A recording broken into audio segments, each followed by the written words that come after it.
கோவையில் சூலூர் மற்றும் பல்லடத்தில் 100 ஏக்கர் பரப்பளவில் செமிகண்டக்டர் உபகரண உற்பத்தி பூங்காக்கள் அமைகின்றன. Smart phone, laptop, tablet, computer, smart watch, smart TV, மின்சார வாகனங்கள், GPS உபகரணங்கள், ஃப்ரிட்ஜ் உள்ளிட்ட பல சாதனங்களுக்கு செமிகண்டக்டர்கள் எனும் சிறு பாகம் அவசியம்.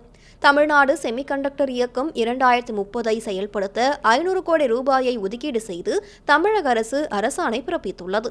அதில் செமிகண்டக்டர்கள் வடிவமைப்பு மேம்பாட்டு திட்டத்திற்கு 250 கோடி ரூபாய் வழங்கப்படும். தமிழகத்தை சேர்ந்த நிறுவனங்கள் செமிகண்டக்டர் வடிவமைப்பில் ஈடுபடும் போது அவர்களுக்கு நிதி உள்ளிட்ட பல ஆதரவுகள் வழங்கப்படும் எனவும் அறிவிக்கப்பட்டுள்ளது. செமிகண்டக்டர் துறையில் திறமைமிக்க இளைஞர்களை உருவாக்க திறன் மேம்பாட்டு பயிற்சிகள் வழங்கப்பட உள்ளன. அதன்படி சுமார் 1000 பொறியியல் கல்லூரி மாணவர்கள் பயிற்சி பெறுவார்கள். இதில் சிறந்த மாணவர்கள் தேர்ந்தெடுக்கப்பட்டு இந்தியா மற்றும் வெளிநாடுகளில் உள்ள சிறந்த கல்வி நிறுவனங்களுக்கு பயிற்சிக்காக அனுப்பப்படுவார்கள். கோவையில் சூலூர் மற்றும் பல்லடத்தில் 100 ஏக்கர் பரப்பளவில் செமிகண்டக்டர் உபகரண உற்பத்தி பூங்காக்களை மாநில அரசு உருவாக்கி வருவதாக தமிழ்நாடு தொழில்துறை அமைச்சர் TRV ராஜா தெரிவித்துள்ளார்.